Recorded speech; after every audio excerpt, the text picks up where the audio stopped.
Nietzsche, the man who questioned everything. It's the mid-1800s. In a small German village, a boy named Friedrich Wilhelm Nietzsche is born. No one knows it yet, but this quiet, sharp-minded child will grow up to challenge everything people believe about truth, morality, even God himself. Nietzsche started his journey not as a philosopher, but as a philologist. He was someone who studied ancient texts. You love the words of the Greeks, their myths, their tragedies. And at just 24 years old, he became the youngest professor ever appointed at the University of Basel. A remarkable achievement.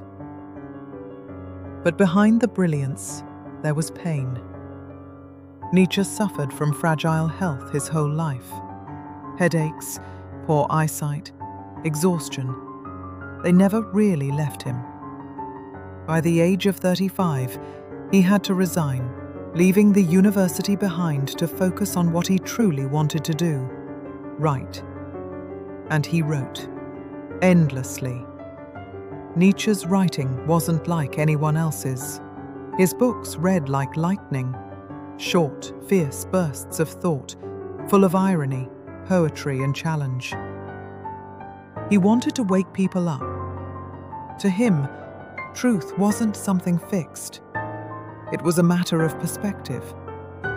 He asked, what if everything we believe about right and wrong, about good and evil, came not from heaven, but from history, from power, from fear?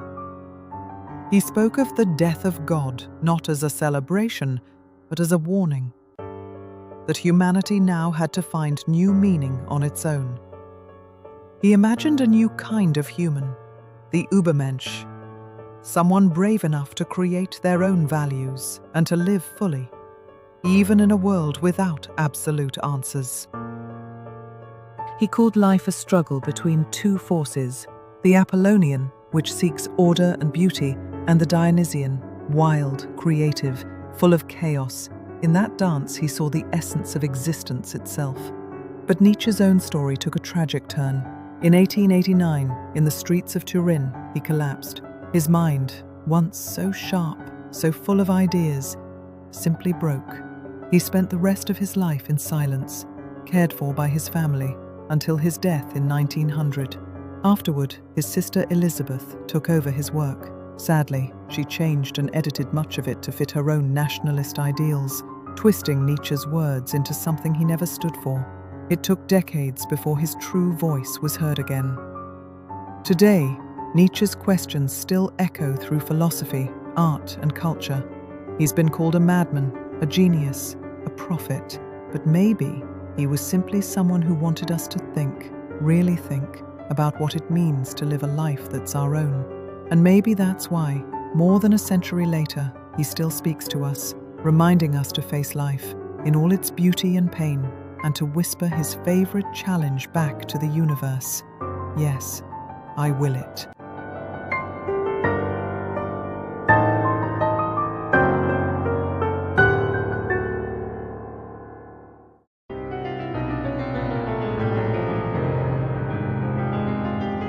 Nietzsche's ideas have always stirred strong emotions.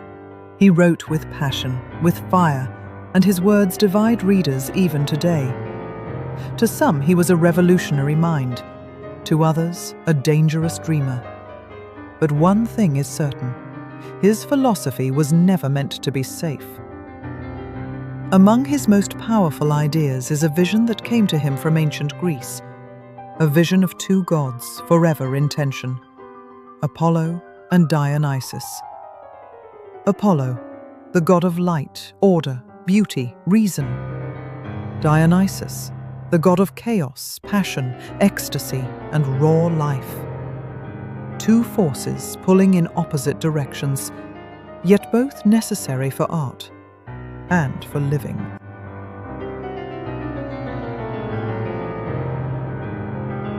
Nietzsche saw in Greek tragedy a perfect balance between these powers. When the Greeks watched plays by Aeschylus or Sophocles, They looked into the deepest suffering imaginable and still found joy. They saw that life, even in its pain, was worth affirming. For Nietzsche, this was the secret of art, that only by embracing both reason and chaos, beauty and terror, can we touch the full truth of what it means to be alive. He believed that after the golden age of Greek tragedy, something broke. Thinkers like Euripides and Socrates began to replace myth and instinct with logic and morality. Reason triumphed, but art, he said, began to die. In choosing intellect over intuition, the world lost that wild, Dionysian heartbeat that once gave it depth. To Nietzsche, this was not just history, it was prophecy. He saw the same imbalance in modern Europe, a culture obsessed with reason, rules, and control, yet starved for passion, for chaos, for life itself. He longed for a rebirth, for a new kind of art, a new kind of spirit that could once again unite the luminous calm of Apollo with the untamed energy of Dionysus. He wrote that in moments of creative frenzy, when the artist feels overflowing strength, the world itself begins to change shape. Everything shines. Everything bends to the pulse of creation. He called this transformation art itself. Even long after Nietzsche's death, his vision continued to inspire. From psychologists like Carl Jung, to anthropologists like Ruth Benedict, to painters like Mark Rothko, and philosophers like Michel Foucault.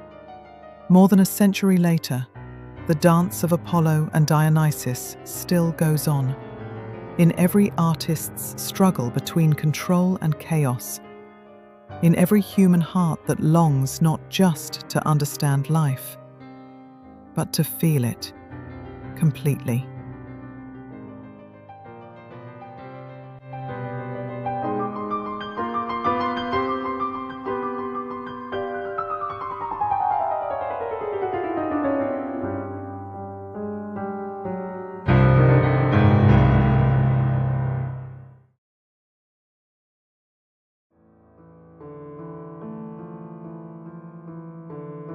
There was a time when the world felt certain, when faith was the ground beneath our feet and God was the center of all meaning. But then something changed. Science advanced. The old beliefs began to fade. And one man dared to say what many already felt deep inside: God is dead. Friedrich Nietzsche didn't mean that a divine being had literally died. He meant that our belief in such a being had, that the foundation of Western values, built on faith for over 1,000 years, had quietly crumbled. For Nietzsche, this was not a victory cry. It was a moment of mourning and of warning, because when the old source of meaning disappears, something else always rushes in to fill the void.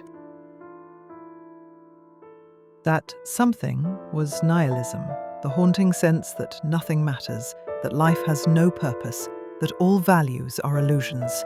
Nietzsche saw nihilism as a great danger, but also as an opportunity.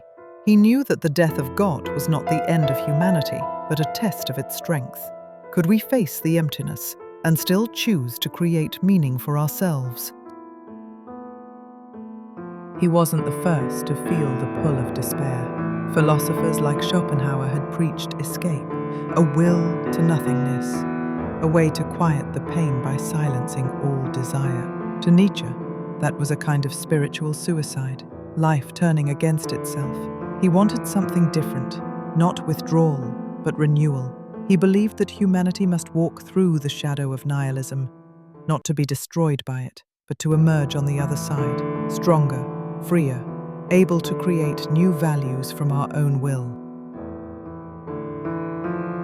He saw in this crisis a mirror, a chance for humankind to truly see itself, to stop leaning on distant heavens and to begin finding divinity within. Nietzsche knew this journey would not be easy, but he believed it was necessary. because only after the death of the old gods could we begin the harder task of becoming our own creators. After the death of God, Nietzsche asked a terrifying question: what comes next? If the old values have crumbled, who will create new ones? In Thus Spoke Zarathustra, he offers an answer, a vision of the Übermensch, the overman, or beyond man. Nietzsche imagined humanity as a rope stretched between the beast and the Übermensch, swaying over a vast abyss. We are not the end, we are the bridge. The Übermensch is not a god, not a tyrant, not a being of blood or race, but a spirit of transformation. A human who dares to create meaning in a world without divine guidance. He rises beyond the old ideas of good and evil, beyond the comfort of the herd, those who crave safety, equality, and ease. For Nietzsche, this last man is humanity's great danger, a being without passion, without dreams, content merely to stay warm and survive. But the Übermensch is the opposite. He embraces risk. He says yes to life, to its beauty and its horror. He is strong enough to love even his suffering, to will it again and again for all eternity. This is the test of the eternal return, to look at your entire life, your joys and your failures, and to say, I would live this again. Only one with the strength of the Übermensch can bear that weight. Yet history twisted Nietzsche's vision. After his death, his sister, a nationalist and admirer of fascism, manipulated his writings, bending them into propaganda for an ideology Nietzsche himself despised. The Nazis took the word Übermensch and drained it of spirit, turning it into a slogan of racial superiority. But Nietzsche's true vision was never about blood or conquest. It was about creation, the courage to become who you are. Nietzsche believed that in each of us there is something waiting to overcome itself, to move beyond fear, beyond comfort, beyond the shadows of the past. The Übermensch is not a destination, it is a direction, a call, to live as if our lives themselves were works of art.